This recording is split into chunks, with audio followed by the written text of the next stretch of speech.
Alright guys, so Drake is back from the so-called dead, and he dropped a respectable R&B project with Party Next Door. Who's out there for me? I Who's need that? the stars or Done something lining lining up. up. However, Drake is still Thought Drake, my and ex was even though his bad, but she melodies for fine. the most part, he did Oh actually get to yeah. some rapping, and he didn't hold back on a track titled Gimme a Hug.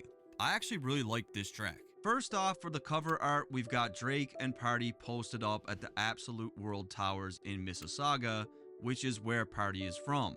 These towers are also referred to as the Marilyn Monroe due to their curvy looking design, so this was definitely a fitting cover for an Maryland R&B was a project. baddie for this Now, back in the there's day. been But some I see a baddie for controversy today. around this cover. Well, the cover art itself Boy. did raise some controversy from another Mississauga rapper named John River.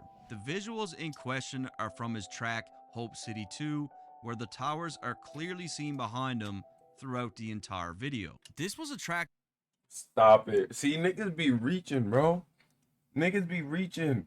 If a nigga use the Eiffel Tower as a fucking shit, nobody else could use the Eiffel Tower?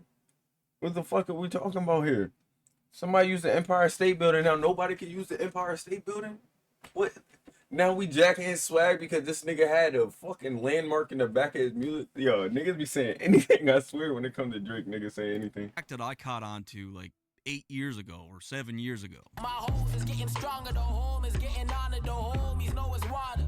That's the shit I rap for. At the time, I was saying, who is this kid? Like, this guy clearly got it. He's got it. He's up next for Canada. Clock struck 12, said I blow by 3. So when they ask you about the river, say they know about me. However, over the years, I would check back to see what happened to this kid, and things just got really quiet for him. I was dumbfounded to see how someone with this much talent, who also lived very close to Drake, seemed to fall by the wayside. Then I found out what actually happened. Coming off this Hope City 2 video, John had a really good buzz going. Canadian OG Cardinal Official brought John out on stage, and he announced that this kid was up next for Canada. In the city, this is a big cosign. This is a big cosign in Canada, really. Just so that whenever them white folks talk, they gotta respect the rapper who bought the whole black car. So everything was looking up for John. He even caught the eye of Jay-Z at Rock Nation, Of course, and soon Jay-Z, found of himself course. in LA working with Rock Nation producers. But then tragedy struck John. John suffered from a CSF brain fluid leak where he lost 100% of his vision, use of his legs, and he essentially lost the ability to do everyday normal tasks. That's sick. He was this close. He was really That's close to sick. living out his dreams, and then everything stopped. For the first year, he was pretty much stuck in bed, and he wasn't allowed to lift anything over 5 pounds. He then suffered a vocal cord injury, eardrum ruptures, he fell and had a really bad concussion, Damn, bro all got bad kinds of luck. health issues, and doctors told John it would take 7 years to recover. The reason why I'm Damn. even sharing this is because I started talking to John back in 2024. He's a really good dude, really good dude. I had made plans to do a piece on John back in December, and this is only 2% of his story, but I felt like now would be a really good time to at least introduce him. He is making music again. He is insanely talented.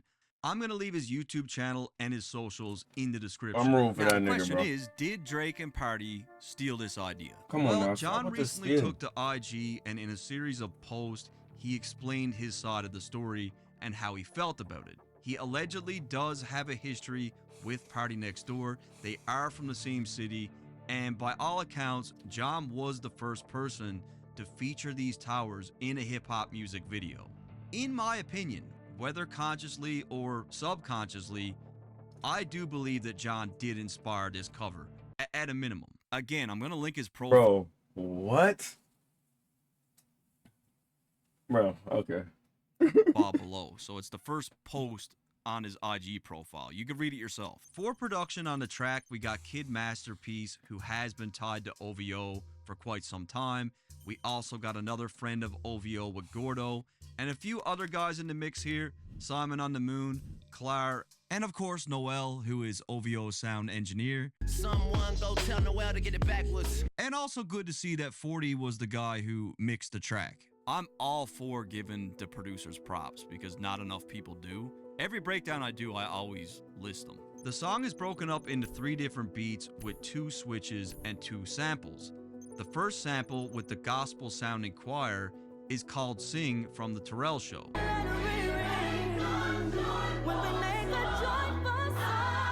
For Drake's track, the words that we're hearing is "When we make a joyful song, I know where I belong, with the Lord guiding me," and that simply loops throughout the first beat. The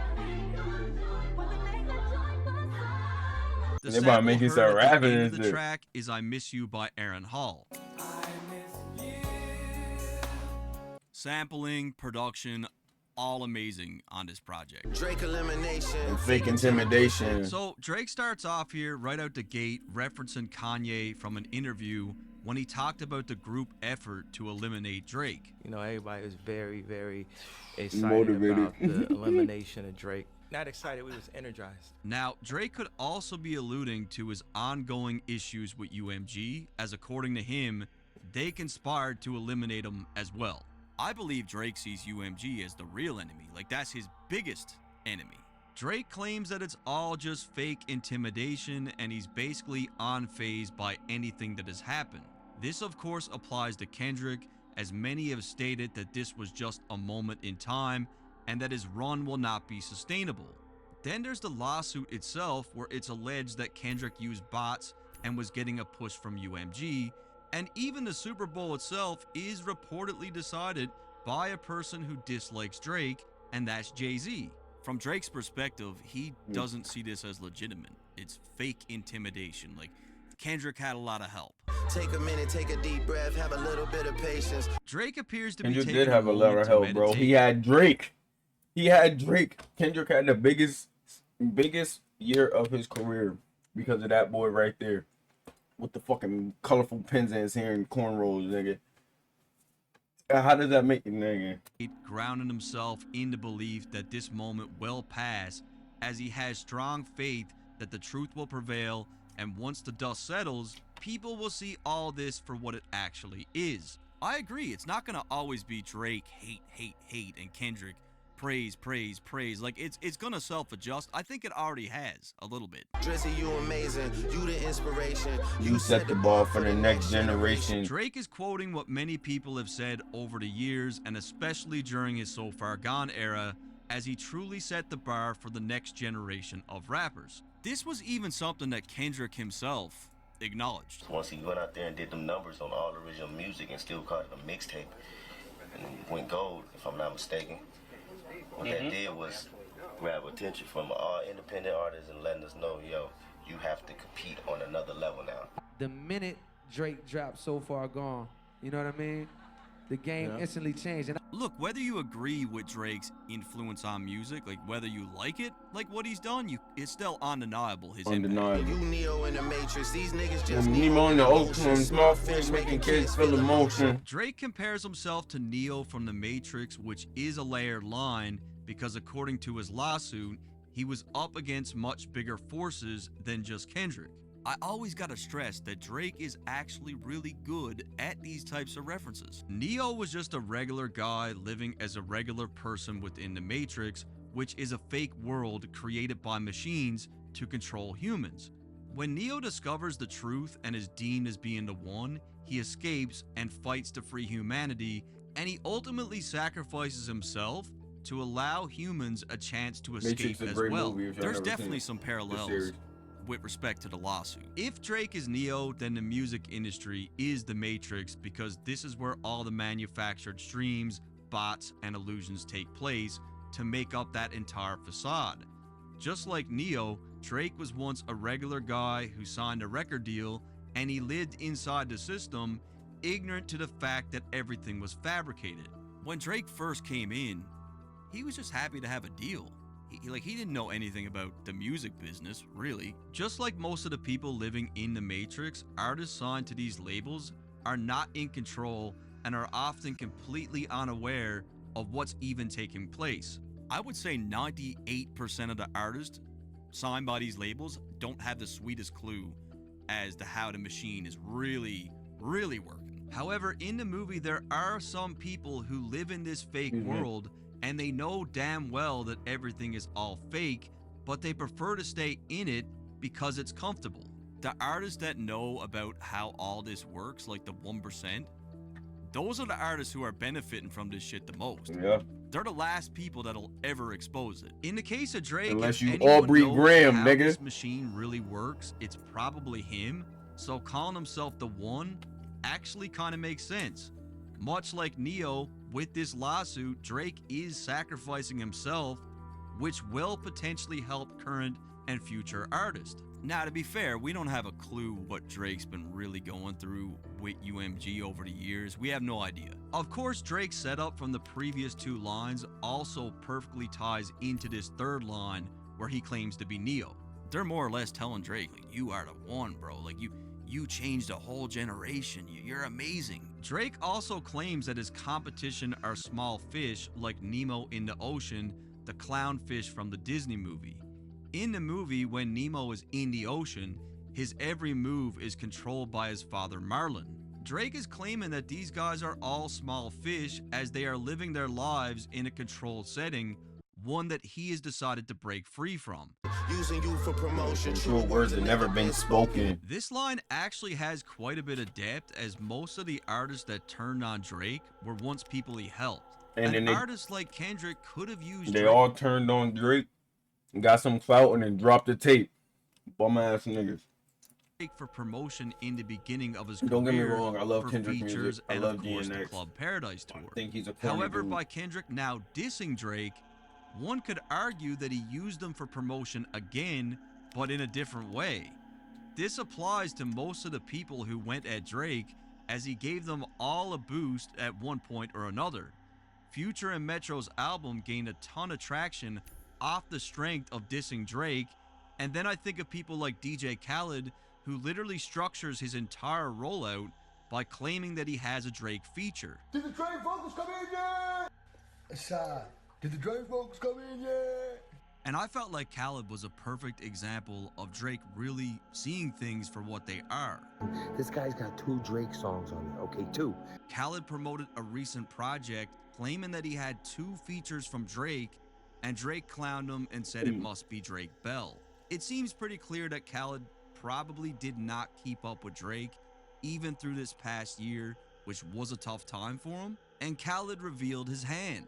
I'm sure over the years Drake has wondered, I wonder how many of these dudes are really fucking using me. Niggas wanna see Rip me on a t-shirt like I'm Hulk Hogan. Drake refers to Hulk Hogan's infamous t-shirt ripping stunt while alluding to the fact that people want him dead and on a shirt. Coincidentally enough, after the beef with Kendrick, there were some rest in peace Drake shirts going around.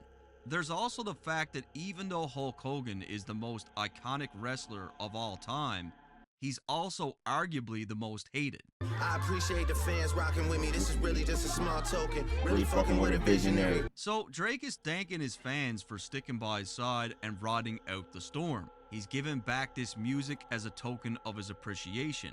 It's here where he's positioning this album itself as just something that he's doing to feed the audience, to scratch the itch as the best. And he's yet to still come. He then sold refers to himself as a visionary, which 250,000. really ties into Come the on. fact that this This album is just a is small smaller chunk token. of a larger plan. And we got Just like most 250, of his nigga. career, Drake Come on. appears to have a vision in mind of where he ultimately sees this thing going.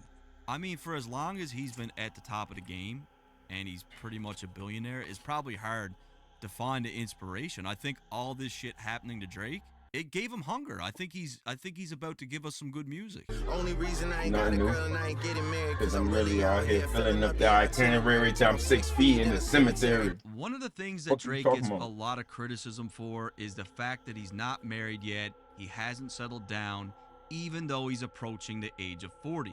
It's really in this line where Drake is showing his commitment to being the biggest artist in the world. He's willing to sacrifice the life that society deems as the norm in order to hyper-focus on his goals, and by all accounts, Drake continues to rack up accolade after accolade with this What are we lifestyle. talking about? I made a decision last night that I would die for it. A major argument could be made that it's because Drake doesn't live a quote-unquote normal, ordinary life that he's able to maintain results that are anything but ordinary. It's his life, it's his choice. It's not like he can't. Yeah, they're trying to force get 'em. marriage on a Like, nigga. he's pretty much got the pick of the litter. Bulletproof doors so heavy, got me rolling around like a dignitary. A dignitary is someone of high status, like a president who often commutes in a bulletproof vehicle. Drake introduced his Australian tour wearing a bulletproof vest, which I broke down the meaning behind in a separate video. It's a lot deeper than it looks. Funny how it's only bitch niggas that are waiting on a boy's obituary. Because if I die, these niggas gonna become sole beneficiary. It's And what the here where fuck they Drake is gonna do claiming with that it? the people who want him out of the paint are all people who could benefit greatly from him being dead. What the fuck what is he gonna do with it? What is this nigga gonna do with it? Hip-hop, but Nothing. it could also be somehow tied to Drake's contracts with UMG. We don't really know what Drake's contracts really look like with UMG. What the fuck are they gonna do with it? Had the girls up at 29 on stage working with a dictionary. This line is actually pretty funny because Drake is claiming that if he were gone and Kendrick took his place, that the party would basically die. Kendrick's fans are known to dissect every word to the 100th degree, and Drake is saying that the dancers will be forced to be on stage at the strip club with dictionaries in their hands. This line actually has a lot of truth to it because while introspective, thought-provoking music like Kendrick's is needed, Definitely it will needed. never replace the general consumer's Definitely needed. demand for entertaining Well, we need to get the music. fucking party lit, nigga. We gotta get the fucking party lit, nigga. That's why both styles can coexist. Not everyone wants to live inside of a puzzle, and from the very beginning, hip-hop was actually all about who could rock the party the best and who could get people out on the floor dancing. Hip-hop was born at the hippity party, hip hop. literally. Yeah, come on, bro. What Now, we some talking people about? might not like where it's evolved to, but party culture is very much a part of hip-hop. Like the social activism and the commentary, that came much later. Like the party Exactly. MC has always been there. Dirk's boy told me Marvin's Room was his favorite song. He was drilling to it. Drake hits a double entendre. He talks about how his R&B smash Marvin's Room was one of Lil Durk's friend's favorite tracks. He claims that Durk's friend was drilling to it, which is a popular subgenre of rap in Chicago known for its violence. However, the word drilling is also used in the context of having sex, like saying, I was hitting that, I was pounding that. Oh, Basically, Durk's that is friend a was double fucking entendre. to the music. There's Or he also was the doing fact that the drills late to the King music. Von, who was a Yeah, really double good friend of Durk's, entendre. once tweeted out Drake's lyrics from Shot For Me, which was another one of his big R&B records. This was something noted by the Twitter user Aubrey's Attorney. First I made you who you are, and then I made it. Drake does this to demonstrate that his music connects with people from all walks of life.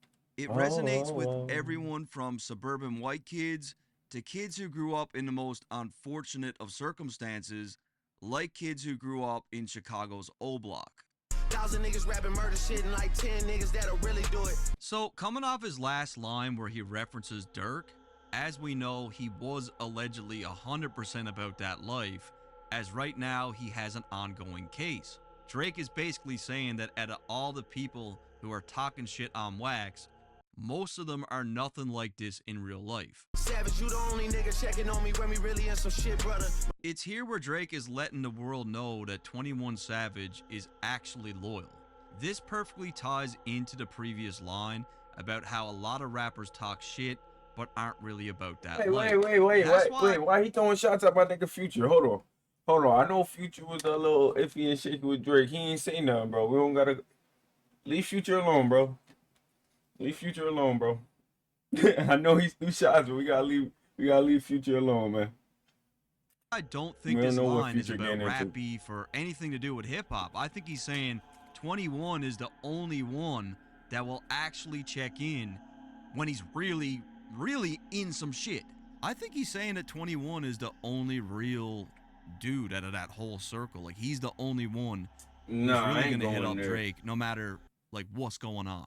Oh yeah, in that sense, yeah, maybe yeah. So Melissa Ford is a former video vixen icon from Toronto, and she also speaks pretty favorably about Drake as she is a cast member on the Joe Budden podcast. However, Joe and Drake do not have the best relationship. It's been pretty off and on, and Melissa lately Ford, you it's a been all legend. bad, and it's here where he calls Joe a dick sucker.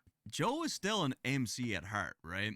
When he hears a record like this, his MC brain is turning on, and he's thinking about what to write. He's thinking about going in the booth. Like Joe had Joe, more go in the beefs booth if you want to. than any other rapper. And Hey, I Drake would admit appreciate the himself, follow, Drake bro. knows damn well that It's Joe L. could be Appreciate the follow. However, this Aaron Hall sample is interesting for a couple reasons, as both Aaron Hall and Joe Budden are Yeah. After connected this to another video Vixen, send the link right which now. is I'll play it Gloria after this video. Velez.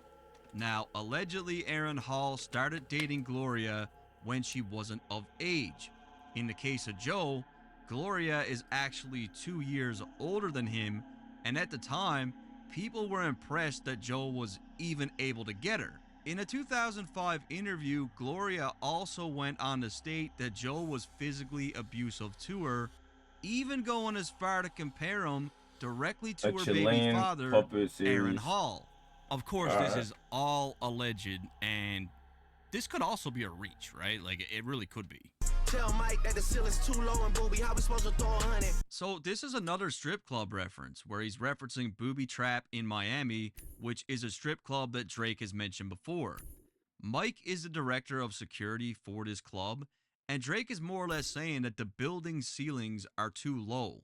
Drake is throwing so much money at this club that it's stacking up on the floor until it gets to the point where it's at the ceiling and there's no room left to throw any more hundreds. Fuck a red beef, I'm Trying to get the party lit. So Trying to Kendrick get made the claims party that lit it's time for to the- watch the party die on a more recent untitled track where he criticizes materialism, excessive partying, violence in hip-hop, and he promotes things like education, religion, etc. While these messages are absolutely needed and very powerful, Drake knows that people still want to be entertained. Niggas gotta turn Kendrick's up. discography isn't exactly the definition of turn on some Kendrick to get the party bumping, and the consumer still has a demand for these records. Believe it or not, even after the beef with Kendrick, nightclubs and strip clubs and dancing and partying and having fun all still exist.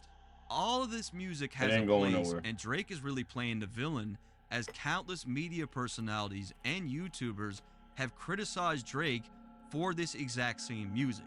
Some of these guys have even went as far to say that Kendrick has created such a shift in hip-hop that Drake's music will be phased out and won't even be... Stop it. A shift in hip hop?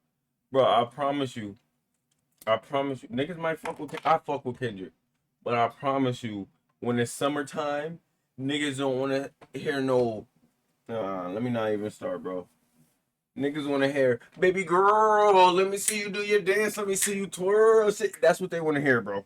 That's what they want to hear, if I'm being honest with you. They don't want to hear... I need my start. I love Kendrick's music. Don't get me wrong. But we ain't letting no party die. And I ain't even a partying nigga. But we ain't letting the party die. be popular anymore. It blows my mind at the volume of people who really believe this. Like, it's the most absurd, smallest in the box way of looking at this. It's not based on any sense of reality. However, saying that Drake isn't introspective at all is completely false. This entire R&B project is literally him expressing when niggas say he not introspective or he not he don't have bars or whatever the fuck, he ain't a rapper. Niggas don't be listening, bro. He be on R&B song spitting some bars better than your favorite rapper, bro.